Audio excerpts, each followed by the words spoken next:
예. 뭐 보도자료에 그 기자회견문에 좀 담을까 하다 담지는 않았는데요. 말씀하신 것처럼 저는 맞짱 토론을 제안하고 싶습니다. 예, 공식적으로 정원율 시장의 지난 쇠퇴하는 6년에 대해서 저는 쇠퇴한 6년이라고 평가를 했는데 이에 대해서 정원율 후보께서 혹시 다르게 생각하시는 부분이 있다면 저는 시민들에게 인구 문제, 주택 문제, 그리고 그 여타 아까 그 시청사 문제 이 부분에 대해서 저는 적극적으로 한번 맞짱 토론을 꼭 하고 싶다 생각이 있습니다. 그래서 뭐 지금 5월 17일부터 이제 방송사의 토론회가 공식 일정들이 시작되는데요. 그 전에라도 시민들의 알 권리를 위해서 충분히 적극적으로 저는 언제 어느 시간 뭐 어느 조건도 가리지 않습니다. 정원율 후보가 응하기만 한다면 어떤 방식에도 저는 맞짱 토론을 하고 싶다. 그래서 한번 명명백백하게 안정의 6년이라고 표현하시는 것 같더라고요. 그래서 안정의 6년을 왔고 앞으로 대도약을 하시겠다 이렇게 표현하시는 것 같은데 안정의 6년이 아니라 익산이 쪼그라들은 쇠퇴의 6년이다 저는 분명하게 이야기할 수 있고 그 부분에 대해서 다른 의견이 있다면 정원율 후보께서 한번 자신 있게 왜 안정의 6년이었고 어떻게 도약할 수 있는지 한번 자신 있게 설명을 하고 맞짱 토론을 한번 했으면 좋겠다.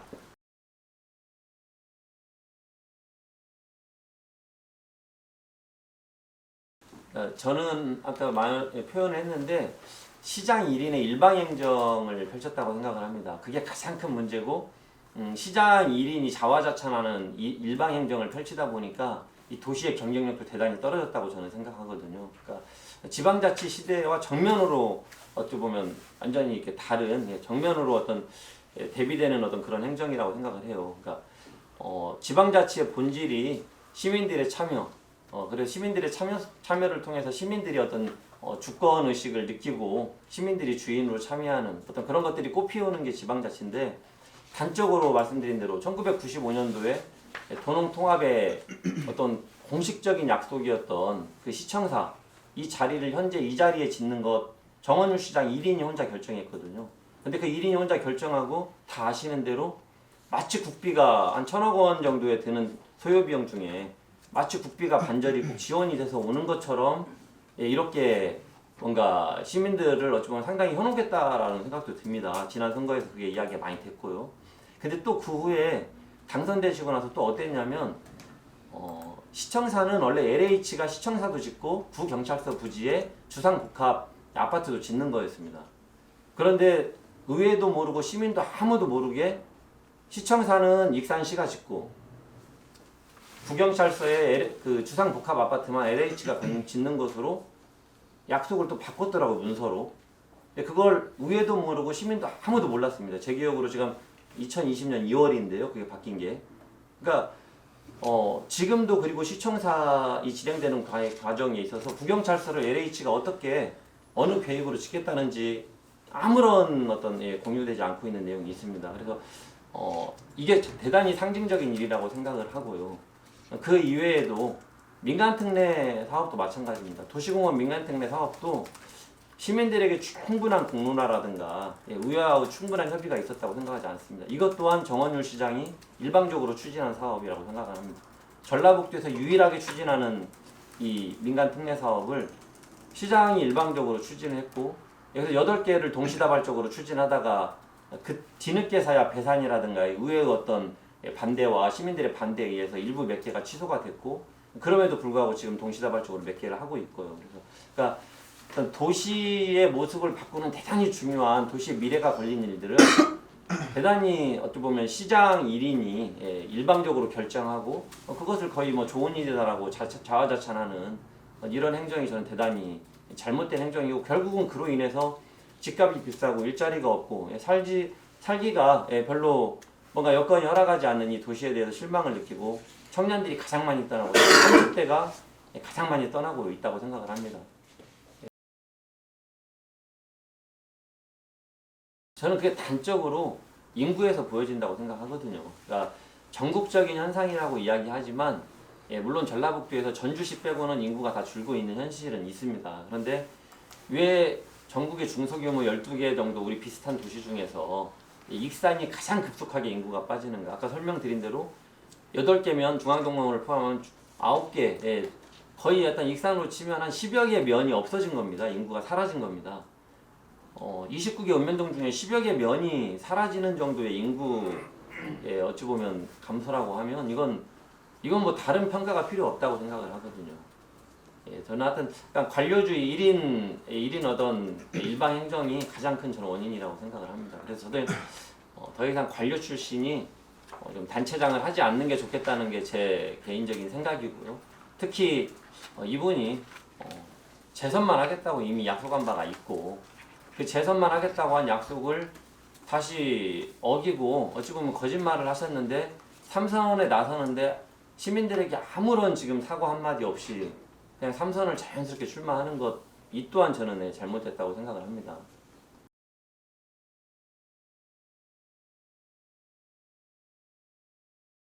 다 아시는 대로 이번 마지막 3월 30일 날 정원유 시장이 임기를 직무정지하기 2, 3일 전에 마지막으로 통과시키려고 한 게 100억짜리 수의 계약이잖아요. 제가 반대 토론해가지고 산업건설위원회까지는 통과시켜 왔지만 제가 본회의에서 반대 토론해서 그건 어마어마한 특혜다. 어떻게 그 공무원들이 국장, 과장, 계장이 1년 가까이 수사를 받고 경찰로부터 기소가 됐고 물론 최종적으로 검찰에서 무혐의 받았다고 하지만 일단 경찰에서는 기소가 됐다라고 하는 건 대단히 중대한 사안인데 이런 사안이 있었던 그 업체를 어떠한 근거 충분히 납득할 수 없는 그런 그 이유를 들어서 또 3년짜리 수의 계약을 해준다는 건 이건 업체에 어마어마한 특혜다라고 이제 저는 봤던 거고요. 그래서 반대 토론해서 부결시켰던 거고 뭐 이처럼 우리가 명백히 드러나는 어떤 그런 과정이 없었을 뿐이지 대단히 저는 이제 문제가 많다고 생각하고 아까 특히 중앙동 침수 피해도 저희 의회가 제가 특위 부위원장을 했잖아요. 우리 특별위원회에서 중앙동 침수 피해를 조사를 해서 이게 업체의 잘못이다라고 하는 걸 밝혀내지 않았다면 또 그 22억의 손해배상금도 다 우리 세금으로 줬어야 되는 상황입니다. 근데 지금도 사실은 일부 도에서 내려온 매덕 그리고 시민들이 수재의원금으로 성금으로 된 매덕을 제외하고 업체가 16억 정도만 됐거든요. 한 6억 정도를 업체가 면제받은 겁니다. 그러니까 저는 도대체 이분이 아까 도시공원 민간특례 사업도 마찬가지고요. 이분이 업자 편인지 시민 편인지 저는 대단히 알 수 없다. 그분이 어떤 명백하게 드러나는 그 어떤 수사선상에 뭐가 문제가 될 만한 이런 일들과 직접적으로 뭔가 저희들에게 알려지지 않았을 뿐이지 그 지난 6년의 행정이 저는 결코 깨끗하거나 하지 않다. 저는 이렇게 생각을 합니다.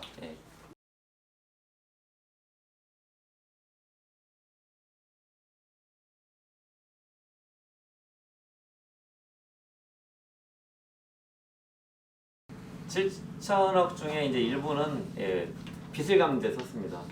근데 저는 이제 그 의회에서 상당히 반대했죠. 그러니까 2026년까지 갚으면 되는 다 아시는 대로 이한수 시장께서 3기 랑산 그리고 하멸에 산업단지를 만들면서 냈던 빚 그리고 우리 시의 재정 상황상 3기 랑산이나 뭐 하멸 산업단지를 충분히 분양해서 그 업체로부터 들어오는 돈으로 갚았다고 하면 이해를 할 수 있는데 사실 중앙교부금, 지방교부금, 중앙정부에서 내려온 지방교부금은 사실은 시민들의 복리 증진을 위해서 쓰는 게 가장 좋습니다. 근데 그걸 당겨서 2026년까지 갚아도 되는 빚을 먼저 당겨 갚았어요. 그래서 제가 대단히 이게 무슨 재정 전문가냐. 집에도 최소한의 이자가 싼 빚은 유지하면서 재정 운영을 하는 것도 필요한데 뭔가 자신의 임기 중에 부채 제로 도시를 만들었다고 하는 뭐 좀 채무를 다 갚았다라고 하는 이런 성과를 내기 위한 어떤 뭐 그런 수단 아니냐. 이것 또한 시민을 현혹시키는 거 아니냐라고 하는 이제 문제 제기를 의회에서 많이 했었고요. 그리고 또 제가 코로나19 상황이 왔을 때 계속 부채를 안 내고 계속 이러저렇게 막고 있어서 제가 부채를 내라. 의원으로서 제가 오히려 5분발을 했습니다. 시민들을 지원하기 위해서 지금은 부채를 내야 될 때다. 부채가 영원이라는 도시가 중요한 게 아니고 시민들의 삶을 어떻게 지원할 것인가 적극적으로 고민해라. 그래서 부채를 또 300억 냈습니다. 그러니까 저는 사실 이 재정 운영에 이해가 안 돼요. 제가 시정이었다면 저는 2026년까지 그대로 이자 내면서 갚습니다. 그리고 그 돈들은 저는 시민을 위해서 다양한 방안으로 썼을 거고요. 그렇게 해야 된다고 저는 생각을 하고, 그러니까 말씀드린 것처럼 7천억, 70% 이상이 늘었다고 하면 아마 이게 예상 기준이고요. 2022년 결산을 하면 내년 5월쯤에 결산을 하고 보면 아마 한 8천억 늘었을 수도 있습니다. 그러면 예산이 거의 2배 늘은 거거든요. 근데 제가 말씀드리는 건 돈이 어디는 쓰였겠으나 시민들의 삶이 바뀌었다라고 하는 효능감을 시민들이 전혀 못 느낀다는 거. 인구는 왜 예산은 2배 가까이 늘었는데 왜 인구는 가장 많이 줄고 있는 도시가 되고 있는가. 이런 부분에 대해서 저는 이제 대단히 좀 문제가 있다. 현재 저도 의원이었지만 그 예산을 편성 권한을 가지고 있는 정원효 후보 그 당시 시장이었기 때문에 그 부분에 대해서 좀 말씀을 더 드린 겁니다.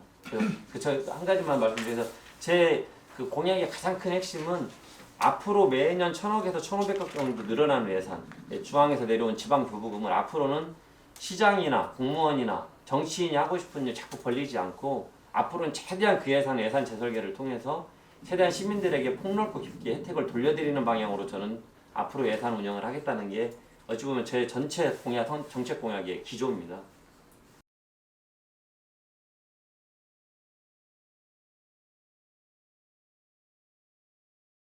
뭐 그걸 딱 나눠서 말하기는 어려운데요. 뭐 다 아마 섞여서 썼을 거라고 생각을 합니다.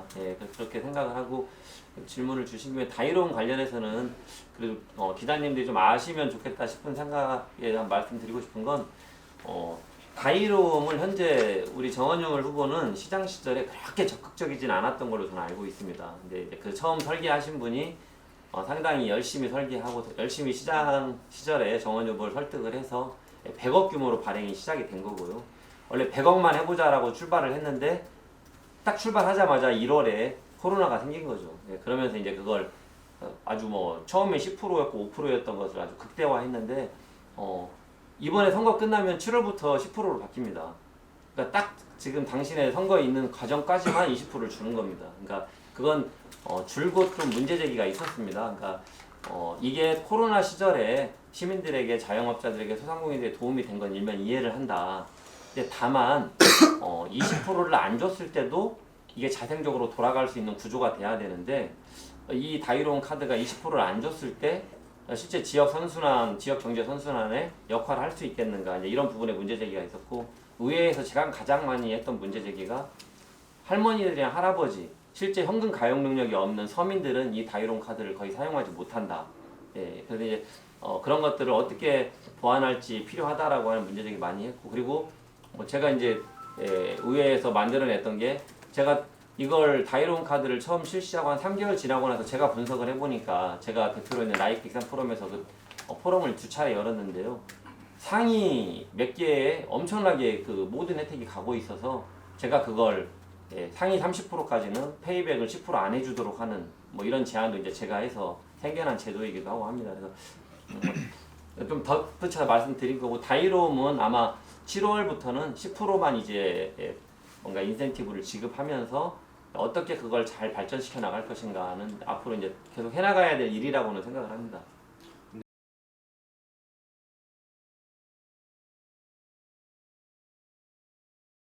아마 뭐 그게 이제 2020년이니까요. 뭐 그때는 코로나가 발생한 상황에서 아마 일단 뭐 그래도 필요했던 상황이라고 생각이 들어요. 그 당시에는. 근데 이제 그것을 계속 20%를 해야 되는가에 대해서는 좀 문제 제기가 있었고 특히 또 그걸로 금을 많이 삽니다. 그러니까 이걸로 투기하는 사람들이 많아요. 그래서 근데 우리 시는 그런 것들을 전혀 통제하지 못하고 있습니다. 그러니까 돈 많은 분들이 금테크를 합니다. 이 다이론 가지고 금을 파는 곳들에서 금테크를 하라고 방법을 다 알려줍니다. 현금이 많은 분들이 이걸로 돈을 20% 받아서 사실로 자산을 쌓고 있는 일도 많습니다. 그래서 제가 그것도 문제 제기를 많이 했습니다. 이거 금을 팔고 있는 곳들 제대로 현황파하고 전수조사해서 이런 금테크 하는 건 없애야 된다. 그러니까 쉽게 말하면 돈 많은 사람들에게 돈을 더 주는 그냥 그런 문제가 있습니다. 그래서 이게 20%나 주다 보니까 발생하는 상황입니다. 그래서 좀 개선해야 되고요. 저는 이제 앞으로 다이로운 같은 경우는 저는 앞으로 그건 최대한 그 정책은 일관되게 추진해 나가되 최대한 아까 제가 그 최저임금 11,000원 청년 세대에게 주는 예를 월 38만 원의 지원이라든가 앞으로 일단 시에서 공적으로 주는 지원들을 최대한 다이로운 카드라든가 이런 거에 좀 연계시켜서 그것을 더 잘 건강하게 키워나가는 거 이제 이렇게 해야 된다고 하는 생각은 갖고 있고요. 뭐 이 아까 선거를 앞두고 한 부분에 대한 이야기는 이번 2차 재난지원금 가지고는 할 수가 있습니다. 원래 재난지원금 1차에 지급했을 때 재난지원금을 지원하자는 것도 제가 전라북도 최초로 의원 중에 전라북도 최초로 제가 이제 제안을 5분 밤에 했던 거고 그 후에 우리가 10만 원을 1차로 지급을 했고요. 2차가 지급이 됐는데 1차 때 지급했을 때 그 10만 원을 받으면 3개월 동안 쓸 수 있었습니다. 그런데 우리 시는 지금 5월까지만 쓰게 선거 직전까지만 쓰게 바꿨거든요. 제가 그것도 의회에서 문제 제기를 많이 했습니다. 6월까지 쓰게 놔두지 10만 원을 물론 필요해서 빨리 쓰는 사람도 있겠지만 뭔가 10만 원을 자기의 계획에 의해서 쓰고 싶은데 왜 1차 때는 3개월까지 쓰게 했는데 왜 2차 때는 딱 선거 전날까지 쓰게 하느냐 이런 문제 제기를 제가 한 바는 있습니다. 그런 건 좀 저는 행정의 일관성이 없는 그런 행위들은 대단히 부적절하다 이렇게 생각을 합니다.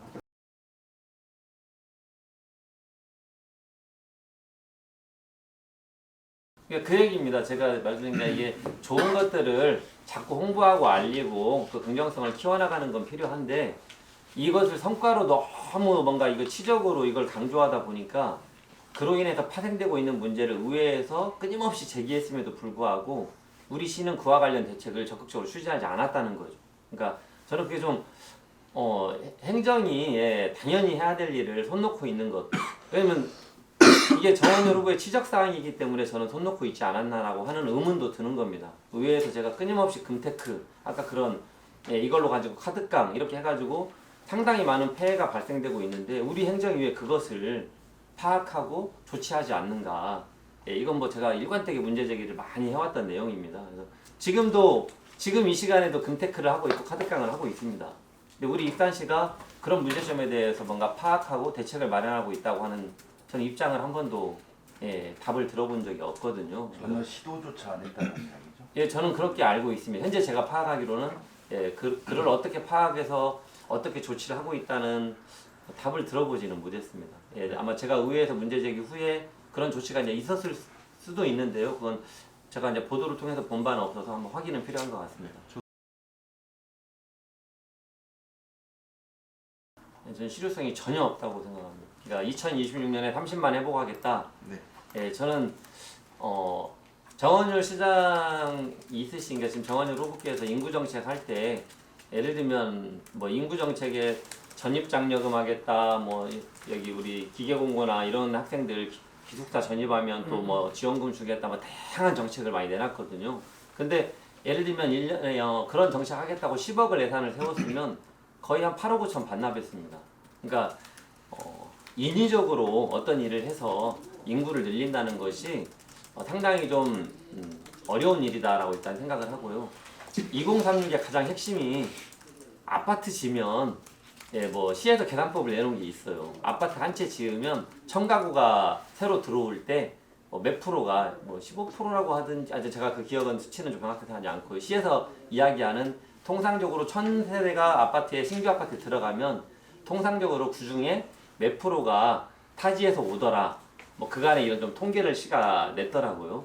그런 것으로 봤을 때 앞으로 우리가 2만 세대 이상 지으니까 이런 아파트를 지으면 그것에 의해서 2026년에 30만 회복할 수 있다. 이게 지금 그 2036 프로젝트의 가장 근간이거든요. 이제 뭐 그 위에 이러저런 인구정책 하겠다는 겁니다. 근데 저는 그건 선거 앞두고 내놓은 그냥 장밋빛 환상에 불과하다. 저는 그 대책에 대해서 실효성을 좀 신뢰하기 힘들다. 저는 그렇게 생각하고 있습니다. 이제 시중에서 다 그렇게 이야기들을 많이 하시는 것 같습니다. 아마 민주당 정원열 후보 대 무소속 이명택의 양자 대결이 될 것 같다. 이런 이야기들을 많이 하시거든요. 그래서 근데 이제 이런 이야기도 많이 하세요. 우리 정원열 후보의 6년이 뭐 그렇게 뭐 이렇게 못한 것도 잘한 것도 없지 않느냐. 그래서 뭐 큰 아까 말씀하신 큰 공과가 그렇게 막 이렇게 그러니까 삼선은 뭐 반드시 저지해야 될 만큼의 그런 큰 실수도 없지 않았느냐 이렇게 이야기하시는데 저는 이렇게 이야기합니다. 못한 것도 없지만 잘한 것은 더더욱 없던 6년이다 라고 이야기를 하고 싶어요. 그래서 민주당이 큰 세력이라고 하지만 저는 민주당보다 더 큰 세력을 저희 정치 세력으로 등에 업고 있다고 생각합니다. 시민으로부터 공천받는 무소속입니다. 그래서 현재 전라북도 전체에도 뭔가 무소속 열풍들이 좀 불고 있는 걸로 알고 있는데요. 익산에서도 사실 정원열 후보께서 민주당의 적자이고 민주당의 전통성이나 가치와 철학을 오랫동안 유지한 분이라고 저는 전혀 생각하지 않고 누구도 그렇게 생각하지 않습니다. 계속 타당을 돌다가 오직 선거를 위해서 그냥 민주당에 입당하신 그래서 우리 호남 사람들이 민주당을 지지하고 성원하는 그 가치와 철학을 전혀 담고 있지 못한 분이다라고 생각을 해요. 그리고 정권이 바뀌었습니다. 윤석열 대통령 시대가 이제 5년 동안 열리는 거고 민주당 시장보다는 저처럼 무소속 시장이 오히려 현 집권 여당과 그리고 현 정부와도 훨씬 수월하게 소통할 수 있는 저는 훨씬 폭넓게 열려 있는 또 유리한 점이 있다고 생각을 합니다. 그래서 뭐 민주당 시장이 된다고 해서 우리 시가 더 발전에 도움이 되거나 저는 전혀 그러지 않다. 그래서 일단 세태한 6년을 만들었던 정원열 시장 꼭 심판하고 시민들이 좀 심판해 주셔서 좀 새롭게 일할 4년 뭔가 만들어 주시면 좋겠다는 그 말씀을 꼭 좀 드리고 싶습니다. 긴 시간 내주시고 또 관심 있게 여러 말씀 주셔서 감사합니다. 일단 열심히 뛰어보고 바람을 만들어 보겠습니다. 좀 관심 있게 많이 지켜봐 주십시오.